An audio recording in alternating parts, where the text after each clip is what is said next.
Home is a place where you can find safety and shelter. Kayla knows too well what it's like to feel unsafe. As a Black trans woman, she has grown up in a world that casts her out for simply being who she is. But she's determined to live her truth with dignity and impact others like her by creating the safety and shelter of a home that every one of us deserves. This is Kayla's impact.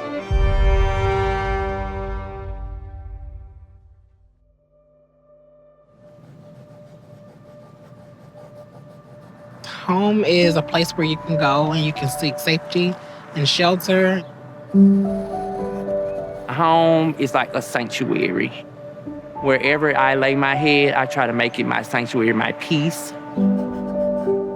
You can be at home anywhere as long as you are in a place where your heart is whole and you feel like you are where you need to be. A lot of people in the trans community, they're still looking for a place to call their own. And once they do find that home, it becomes something very important to them.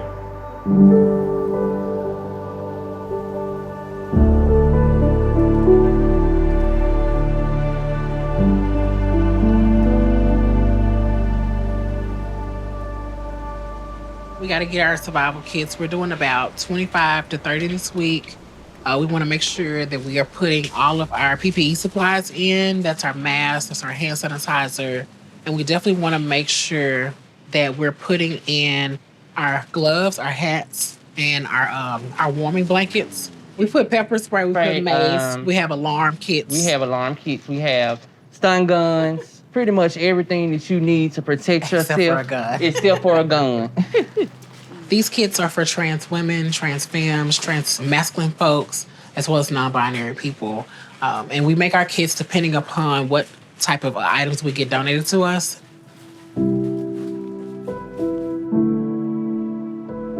Growing up here in Memphis, I was a very quiet, shy child. Kind of stayed to myself. And I think I was so reserved then because I knew I wasn't showing up whole. Back then, I didn't have the language to say I was transgender, but I knew I was different, and I knew that the body that I saw in the bathroom every morning was not the body that I was destined to be.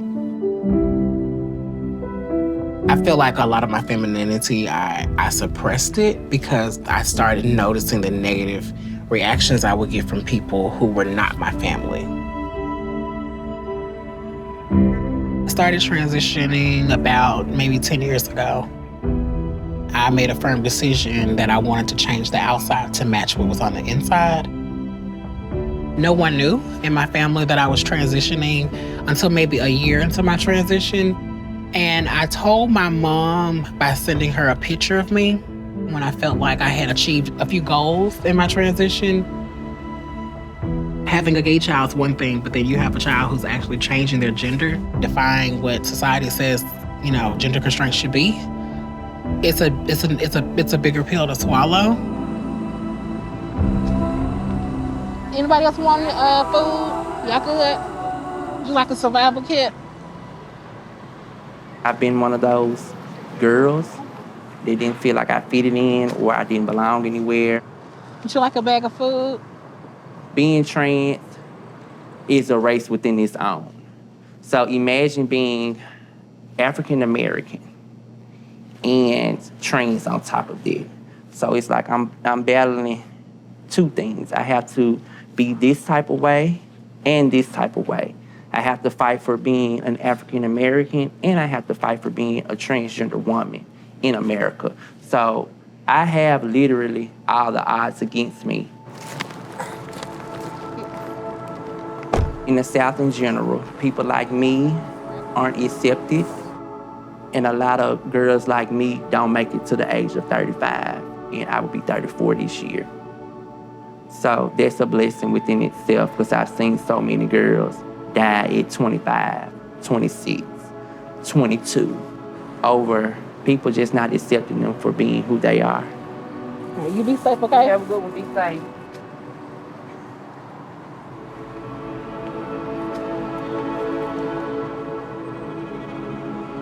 About 10 years ago, I ended up being homeless for a short time.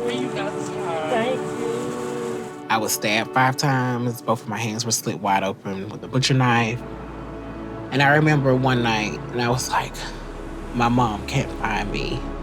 I don't want her to have to identify me in an alley or a cheap motel room. Trans people here in the South rarely report violence that doesn't result in death. My life experiences make me want to make sure that trans women don't have to endure what I endured. I knew that I couldn't just not do anything in my hometown about homelessness.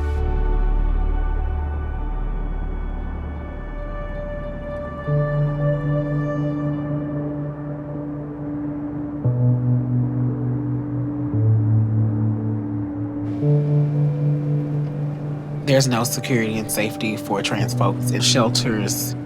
Trans femmes would have to conform and sleep in male quarters and vice versa. There's always a heightened sense of violence that can happen to you. So most trans people choose not to use the services of shelters here in Memphis. I lived in a home like this on and off for the whole full 5 years I was homeless.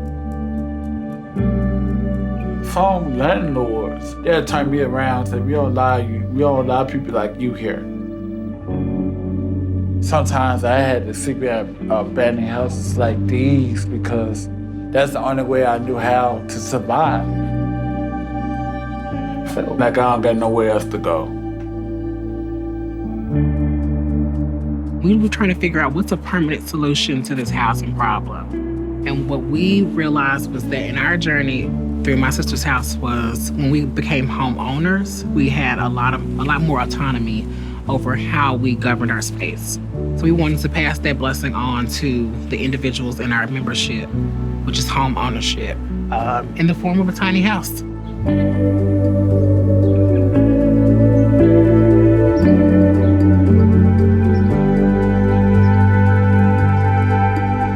I am here at our first site.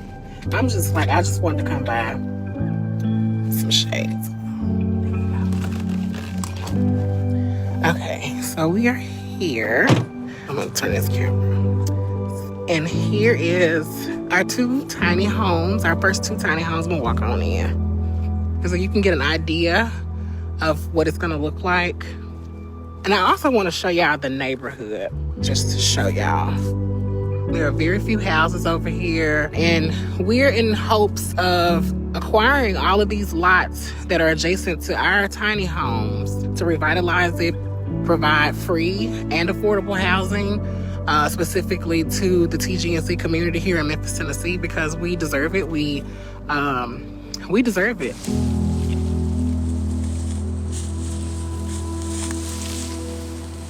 So today we came out to clear up some of the debris so that we can go ahead and get the land prepared for us to start construction over here. We have some staff, some volunteers, and some members of my sister's house here today. This particular lot, there hasn't been a house here in over 12 years. The house that was here burned down. No one wanted to rebuild.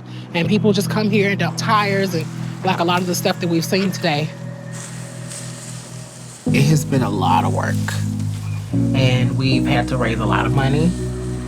But I have a community that is really, really counting on me to make this happen. And I'm still amazed that we were able to come up with this idea and we were able to execute it the way we've been able to execute it. We want to be able to help people plan ahead.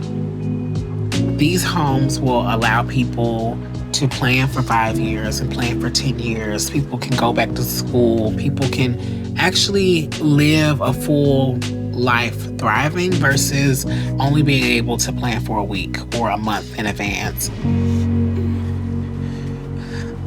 And watch your step. We're still under construction. This looks amazing. Wow. Okay, I'm excited. This gonna be my living room or bedroom? Both. It's gonna be set up like a studio. So your bed is gonna be here, and it's gonna convert into your living room when you need living space when you want to invite people over and entertain. that's what you're gonna do there. And then when you wanna go to sleep, you let your bed down. You let your hair down. No. Get you some rest. So you got your fridge right here, your drawer space, your sink and dishwasher, and so forth. This is the first time I ever have my own. Oh, really? Mm-hmm. This is a long way from being homeless, ain't it? That's a long way from being homeless and being on the streets. It just feels good that I got chosen to be the first one to have one. And yesterday I was thinking, like, God, wow, this is the first time I ever ready to have my own home. And I was supposed to start on tears yesterday. Yeah, did I? I was supposed to start on tears yesterday. Did I? Me, that's to think about, like, wow, so I won't have to worry about being kicked out of somebody else's home. I won't have to worry about sleeping on somebody else's couch. Or I had to go through the problems where people didn't want me to be around them because I'm different than them.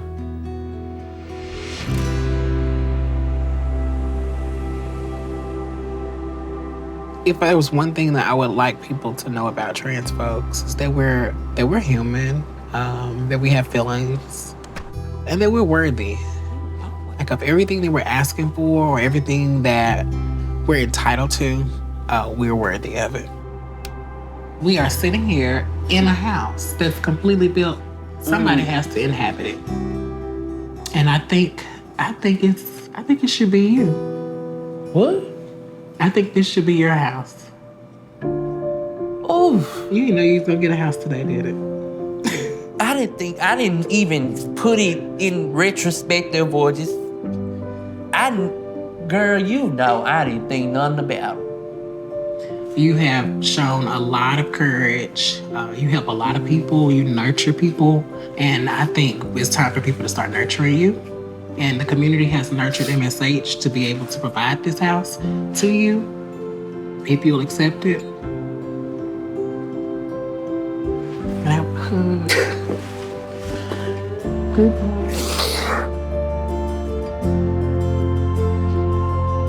Now that I'm able to express myself and my gender expression is outwardly everywhere and you can't hide my transness, I feel like I'm a whole new person and I'm able to do things like the Tiny House Project and be on a national level where I'm just all out there. There's no secrets. You can show up how you want to show up and people are going to perceive you to be whatever they want to perceive you to be. Just be true to yourself.